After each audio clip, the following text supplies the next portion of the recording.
So if somebody is retired and have a lot of money and want to go back, they're well prepared for it. Why are people always trying to encourage black people in America to go to Africa? I'm not encouraging you.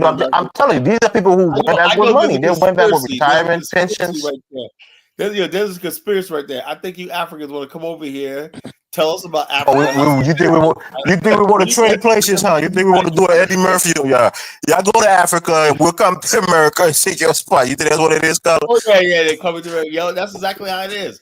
We're over there like fools and we're not getting changed by lives and whatnot. You're over in America chilling, you man. can have like citizenship of both walls, though. You don't have to leave. What do I need with African citizenship for, man?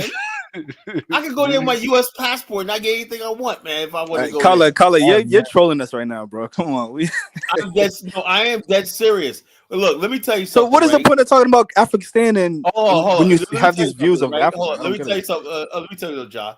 When I use Brussels Airlines to go to Liberia, right, and I tell a story all the time, right. When you get off the friggin' plane, right away they look at you like I noticed a difference, right? When I was in friggin' when you're in the United States and everything like that, before you board the plane and everything like that, you're treated different. As soon as you basically head to Europe, right, they automatically got this thing where you're basically cordoned off. They rush you through a thing, a terminal, whatnot. They make sure you can't escape from it. I think I was held prisoner, to tell you the truth, right? What? Because you're African, because you came from an African country. Check this out. I had to tell them, look, I'm fucking United States, right? I'm not trying to get in your fucking filthy, dirty, dusty ass country. Oh gosh, yeah. They should have whooped your ass right there and there for talking crazy. You're trying to escape to in your country to live. That's what they think. They think all Africans are trying to escape and run into their country. When you go to an airport, that's what you think too, Colin. You say shit like that too. Hold up, because Africans do that, Oh, you mean like when you were in Holland? I'm not one of them, And so check this out.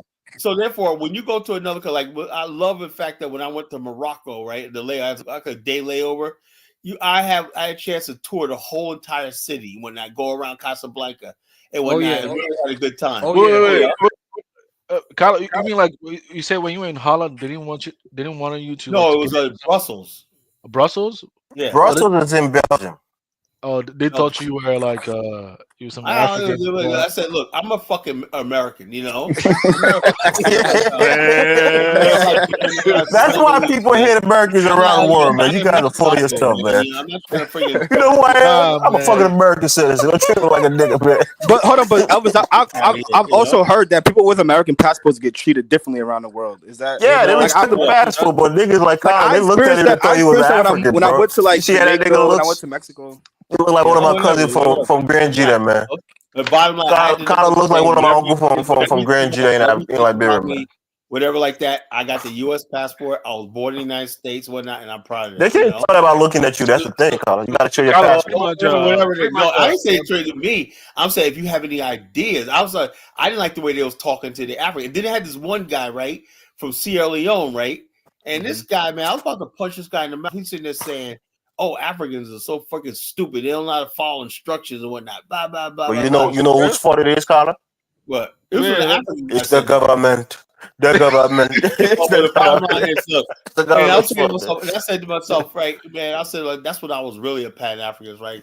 I was like, man, who's this sellout talking like that, And the guy was like, don't worry about him, blah blah blah.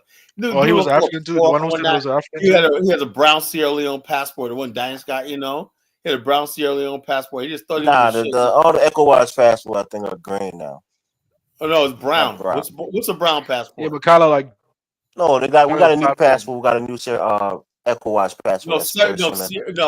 No. Liberia has a good passport and it has an ECOWAS passport. Yeah, we all use the same ECOWAS passport. That's what I'm saying. Well, you're saying now we ECOWAS passport. We got the same ECOWAS on. I don't know. This guy had a brown passport. It's green. It's green now. It kind of allowed the Reza guy to speak, man. He's been there for a while. I'm listening to the brother. That's a disciplined brother, man. You can tell he adhere to Islam. He's disciplined, man. All like Zango. I'm enjoying the conversation. Is this a brother Rizza? Yes. Oh, you're the brother from Providence, right? Cape Verde. Yes. Okay. Salute, bro. There was another brother that joined. Right? There was another brother that joined the panel. Yeah, is she a brother? Is she a Muslim? Yeah, he said he was from Chicago. He was GI. When he said he was from that dude was. I thought that was you though. He's a 12. I remember that you said. First of all, that dude Chicago, right there is a Chicago by way of Mississippi. We talk about he's a Shia. Nigga, Okay, you're an Kyla. American Negro. Kyla, don't talk about You people's know, religion, man. Leave it alone, babysitting man. You on just see that. that. You know, your ancestors were probably from wait a the minute. Congo, somewhere like that. The Building bro mud said huts. he identifies as a Zinj, I don't care which what means you a slave in identify as. Arabic. Your black ass come from the Congo, somewhere down there. You haven't did shit. You never will be shit, you know. And you just cosplaying a fucking Muslim Shia, whatever the hell you was. Yeah, Well, but that's his religion. That's his Well, that's his religion. that's religion, his man. religion, though. Yeah, That's you his do. religion. You do That's the have. school of thought he adheres to. Respect it. Right, Yeah. right. You do have African American, Black American, Shia Muslims. I'm one.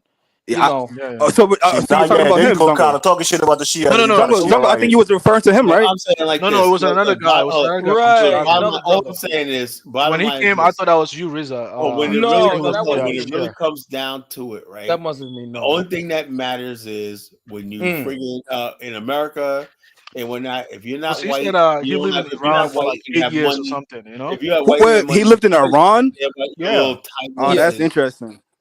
Yeah. What'd you say, Keller? The I guy said says in he lives in. America, unless you're only thing that matters is if you're white and got money. Mm. That's it. Everybody else, man, you can have put all the titles all you want, it don't make a damn bit of difference. You So know, Kyla, deep down, it kind of feels like when during your travel, you kind of always see a lot of Africans being taken advantage of. You feel like always to step in to no, protect I'm them. saying my whole thing is this though, I because like see I said, that. I had no idea. Look, I had no idea.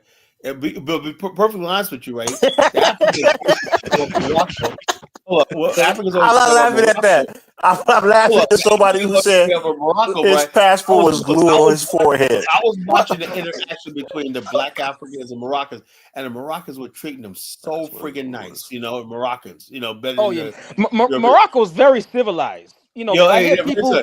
But the thing is, though, hold up. Why I do want to our hear from African RZA, man. brothers right, can't follow That was Yeah, instructions? man. just now. Yeah, Hold up. yeah. In the Let's Moroccan airport, hold up, in the Moroccan airport, you got duty free stuff, right? And you can only take certain amount of stuff on the plane, right? You can't bring on the carry on. It's just supposed to be a small bag. Why do you got Right, Africans trying to bring whole big ass suitcases on the plane in a bag? And they're sitting right. there. Also, next thing you know, you see an African guy, him and the Moroccan guy, fist fighting. I Oh, said, for dude, real? On the we gonna plane? do this, hold the Do this plane up. I fight? said, he go, we bought this stuff on that. Yeah. Yeah, but you know the rule, you can't take that on the plane. Then so the Moroccan airline ended up like, I said, wait a minute, this plane's being over fucking loaded, you know? You a snitch. You a snitch, Connor. You trying to snitch on Africans? I was so fucking. I said because Africans are fucking hard headed, right? You know the rules. What the fuck you bringing all this extra? We don't want to die with your overload. No. But Kylo, was he a businessman or something, or business? Well, they pay for that flight. They pay for that. Every flight. African is a businessman, you know. They Every try to African, like a lot of 99% business people. They of always Africans want are to beat the system. You know, they try to beat the system all the time. You know. I say, well, if you do This that, man, fight is overloaded. Connor, what are you? The marshals in the Morocco? no, you know, Kylo, you know, like if it is they a got high that luggage, for they a don't have to reason, pay you know. nothing. They weigh So they wasn't everything, like, you know. So they basically bringing these big stuff with all the stuff they bought in yeah, the airport and whatnot, you they know. just they And just I'm don't like, want what the to hell pay are for y'all it. doing? They And the just don't want bottom to line, pay for it. the airline let them on the plane too. I was like, what the? They don't care about black life, man. Like, so we trapped. Collie, what you think that the way was going to weigh you guys down and bring you down from the I sky have and no crash the idea, plane? man. But all I know is Yeah, any place else, but now any other Kylo is group of snitching. people that Kylo wouldn't is happen. snitching. You know, no Man. snitching for being alive, man. You know. No, Keller. Now you said you were in Casablanca, right? Yeah. Okay. Don't listen Yeah. to Collie. He didn't really go to Casablanca. He just passed it. Oh, he had a layover over there. I thought he had a layover. That is such a beautiful friggin' city, man. Yeah, God. but Kylo, I know Castle like my hand. I know oh, you been Castle there? like my hand. Oh, you been there before? Four times. One of my my wife is Moroccan. Oh, okay. Nigga said one of my That's a wives. beautiful You got country. 4 Nice wives. people. Everything like that, man. Nice people. Hey, Riza, man, don't give too much information for No, Elvis, you know? I cut what I had to say short, but you know, Yeah. I got ties to Morocco and a few other Casablanca places. is nice, man. You can That's speak to what me, but don't you speak to got there, Elvis, you know? you think you're in a nice Shut up, part of the Zongo. United States. You try to speak What to me, happened? but I speak to Alvis, man. What happened? Zaga telling you don't speak to me, but you can speak to him. Oh, Don't speak to Elvis. You know, he's a Christian fanatic. You know, I was Elvis a Christian fanatic. it's all good. Yeah, he's a stupid accent. You gotta speak that. Don't speak that. It's all good. You know, my whole family are Christian. Rizzo, let's talk about There you go, Casablanca. Zango. You I know, shut your ass up. Rizzo, You don't hate Christian because he's a Muslim. Did you also go to Casablanca. Only you What thing also happened, is Tyler? everybody speaks French, man. I did not know French was like the main language Yeah, they of were colonized Morocco. by the French. They were You Morocco's said still colonized by like the French. French. You know? French and Morocco's still Arabic like a real are the quick official languages. you know? Yeah, French and Morocco and Arabic. all. It's French like and that in Arabic. Algeria. It's like that No, in Tunisia. Right. It's like that in Right. most of the northern countries up there. They're colonized by Right. the French. and then because they were colonized by the British, the Arabic has been No, they practically come lived. by French. They were But Well, they they're were not pure they Arabic were a anyways. The protectorate. Moroccans, the Arabic is different. They speak a dialect of Arabic. Well, Yeah, to be yeah. honest Like with they you, have like Moroccans are Moroccan Berbers. Arabic, fusion Yeah, of they're not Arabs, they're French Berbers. Arabic, fusion of French Arabic a little bit. You know?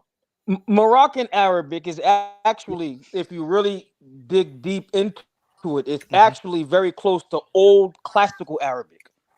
Guys, Like a lot of the words they let the lady use. speak. We have a lady there What that be happened? patiently waiting for us, please. Can she also speak? The lady here. There's no lady on here. What are you No talking lady, about, Kadun? ain't no lady. Which That's lady? the lady. No, not No, not the guy at the the guy at the very bottom is Rizza, then Jonathan, then Zango, then okay. Jazola, then you, then me, and then Big Okay. Head Collar. That's all. Who's the lady? The lady's the one talking. The lady's the one talking. No, because I don't know, because the guy in Morocco, you say your wife is Moroccan. Yeah. Yeah, he's the one One of his talking. wives. Actually. One of his wives. Watch you What know was it, he man. feeding You you gotta make with? a What was he beeline feeding you to with? Morocco. What Get him happened? a Moroccan wife. What was he giving you to eat? Say that again, brother. What you eating is a Moroccan. You dating a Moroccan, right? What kind of food are you eating? Did he tell you that Moroccan people don't like black people sometimes? Or they don't even like black Oh, people? hold on, wait a minute. Hold on. Let me. Why do you Hold think on. white people don't like black people? Wait. Hold on. Let me. Rizza, he's asking you, what kind of food do I'm you gonna eat? get into that right now. Okay. Just wondering if you understood There's what a you're lot of saying. misconceptions about North Africa. You know what I'm saying? Okay. Mhm. Morocco. My wife's a black Moroccan. Black or My like light wife's a skinned black black? Moroccan Berber. She's a Berber. I Okay. dated one of them before. So if you go to southern Morocco, They're close to Cape Verdeans, you know. Kala, you dated a Berber before? Yeah. I thought That's a the term damn Berber lie. was I like don't believe offensive. that for Only 1 gonna check second. this out. When I first moved, she was an older lady, right? And basically, Kala was a gigolo. That was one of his gigolo days. Yeah, Bro. Look. By the way, somebody asked me a question. I said, "Yeah, I dated a Berber," but at first I thought she was black, right? I thought she was Puerto Rican, right? And she told me she was Moroccan, right? And she basically was like, wanted to know what it's like to have, she wanted a kid that had, their hair mixed with our hair, and so like that. She was the most I beautiful. tell you what, if anybody Rizza, on this plane goes to southern Morocco, The dude's talking. Let him talk, Zango. Let him talk. No, I just want to. let- I'll let him go. I just wanted a clarification. When you say like black, you mean she's mixed from American She's standards? Is not that what you black. mean? No. I'm talking about black as a race.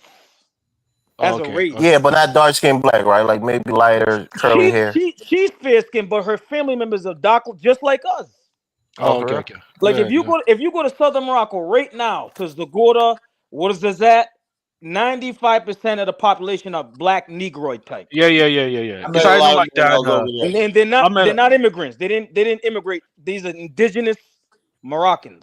Yeah. I meant quite a number of even in Libya too. They have a lot of Negro people over there too, and they are Libyan. Southern Libya. Libya? Yes. Yeah, Libya. I made Yeah, it. Are you talking about like the Tuaregs and them type of people? No, they are in southern Libya. They share border with northern Niger actually. Right. Oh, so they're most likely like Chadic in a way, or Chadic in origin? Chadic or Cushitic. And those people they never liked Gaddafi at all. Really? No, Gaddafi protected them, and after he left, that's when they started selling them into slavery. That's right. They started capturing them and selling them into slavery. Actually, Some of them said that Gaddafi Arabize them, because they have their own language and culture over there too. Absolutely. Yeah, but it's a good thing. You know, If you want to be a part of a nation, you got to try to be homogenous, whether it's through the religion yeah, or but I'm just saying, like, based on through a what he culture. told me, I'm not from that culture. I'm just conveying like what they just told me. Most of the black Libyans that I met, they just never liked Gaddafi. Yeah. So, Rizzo, what did you wanted to say about like the common misconception about Northern Africa? You was going in on. Yeah, like one thing I've noticed. I used to be a Pan-Africanist many years ago. I'm still very African centered. Let me be clear on that. Pan-Africanists tend to romanticize everything about sub-Saharan Africa. Okay, and what they do is they make North Africa appear to as if it's not black, right? You do, and when you have indigenous populations all throughout North Africa, all throughout, from Egypt all the way across to Morocco, indigenous black populations. These are not immigrants. They didn't migrate from other parts of Africa. These are indigenous people. You know what I'm saying? So, But you get it though, right? Because those governments in the north are ran by Arab adjacent people. They're not ran by the native. So what about the racist rhetoric that comes from North Africa? Let him finish. Okay, now when it comes to North Africa, the most racist countries in North Africa are Libya and Tunisia. Yeah, and that's where like they had issues with the black Africans. The African students over there, right? They told them to go back. The Tunisians are like fucking Phoenicians, the remnants of the Phoenicians. Hello, but why?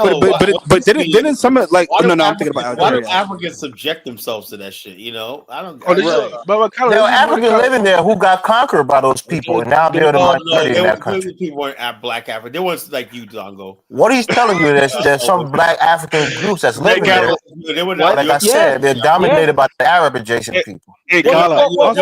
Also, there's still like slavery in like certain parts of North Africa as well. Hey, Kyla, that's Libya. Sudanese types. You said it's Libya? Okay. That's Libya. Kyla, I haven't started even voodoo your ass, and you've been calling Elvis a Zongo all the time. You gotta be careful, man. No, but shut up. We're having a serious conversation, man. Morocco is very Moroccans are very civilized. Why do you use that word civilized? I have to admit, the Moroccan dudes and whatnot, man, they're really, really nice, man. When I first got there, can you explain that? Can you expand on that? What you mean, Moroccans are very civilized? I had a headache, I couldn't even walk. The guys got me a fucking wheelchair and whatnot. He wheeled me all the way out of the airport. He took me to where I get my voucher for my hotel and everything like that. I went to the ATM and got him. What you get? You get food stamps in Morocco?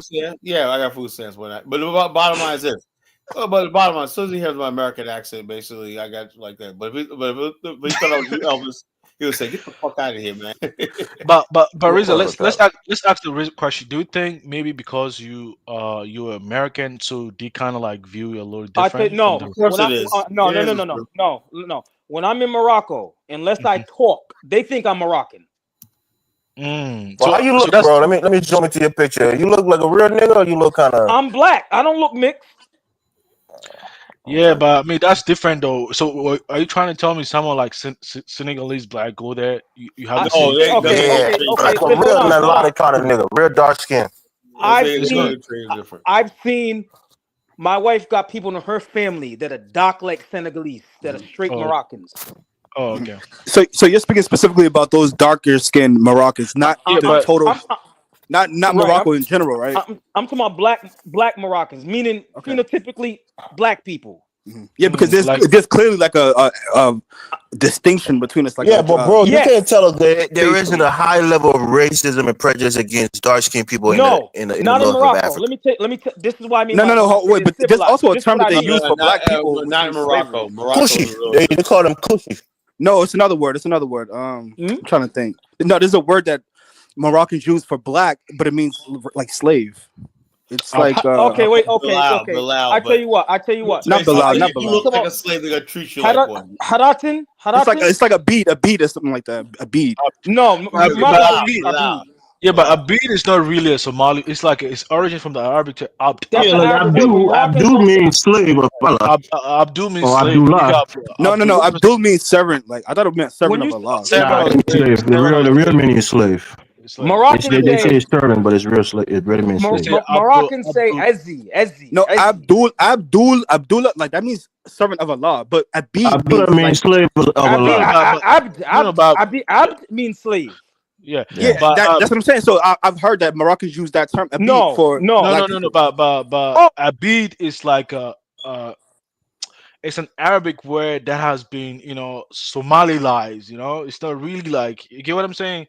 The original term is like the way he said Abd. Servant or slave. Okay, yeah. ABD, yeah. But you're saying that the term Abd means slave, right?